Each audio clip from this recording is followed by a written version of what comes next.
Alright,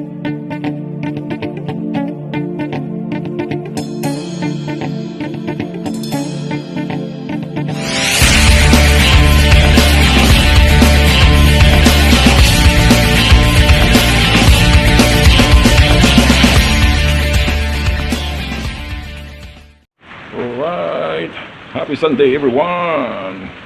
Maulan na linggo mga katropa. Parang may low pressure yata ngayon. Hindi ko lang alam kung anong pangalan ng bagyo.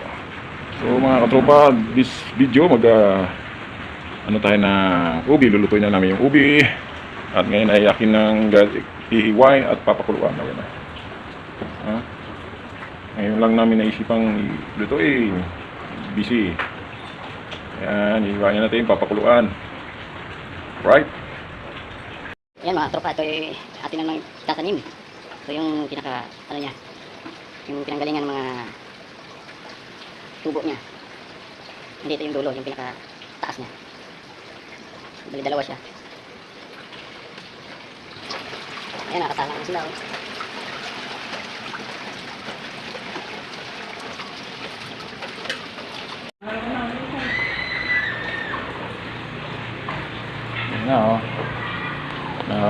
Pakuluan na natin at palamigin muna bago balatan.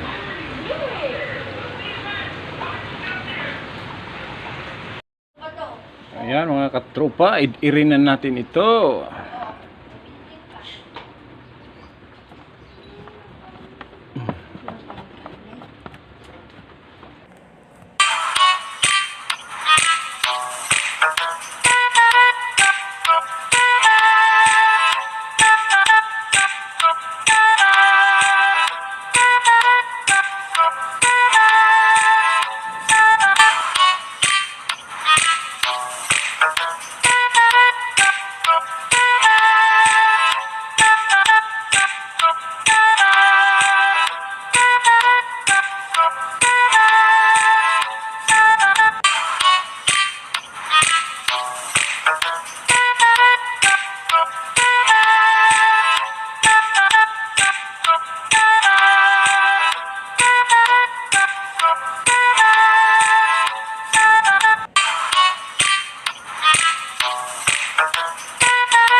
Ayan mga tropa, atin na ihalo ang gata at condense.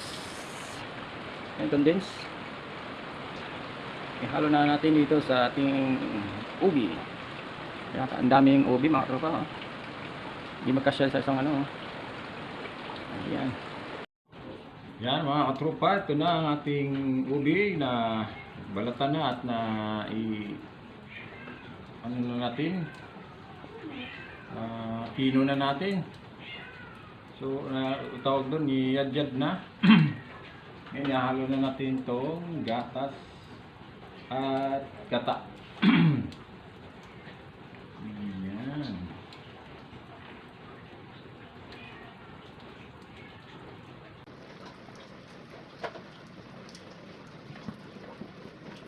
Lagyan na natin itong gata.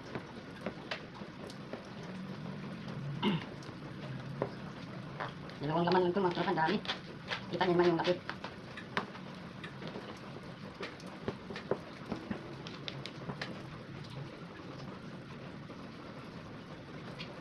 Condense.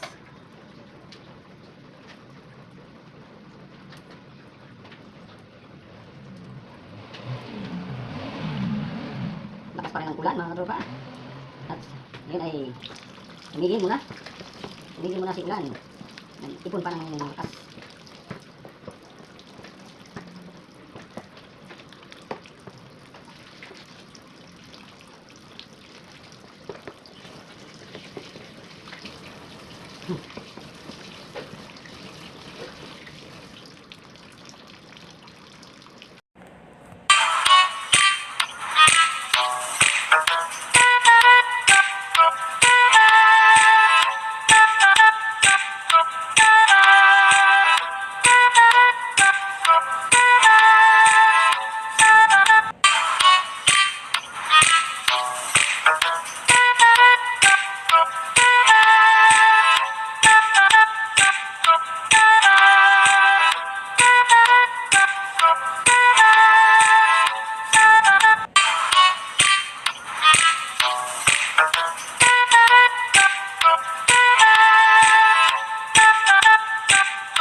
So yan mga katropa, nilagay ko na ang last na recipe ay yung evaporated na gatas.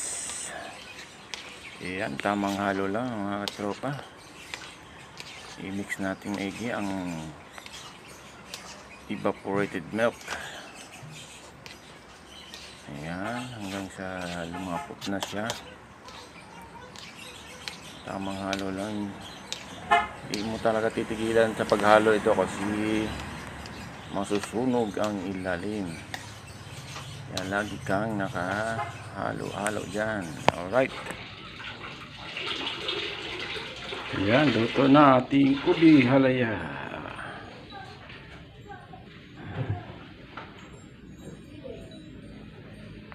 Yan, kain na tayo mga katropa. Ubi halaya. Yan.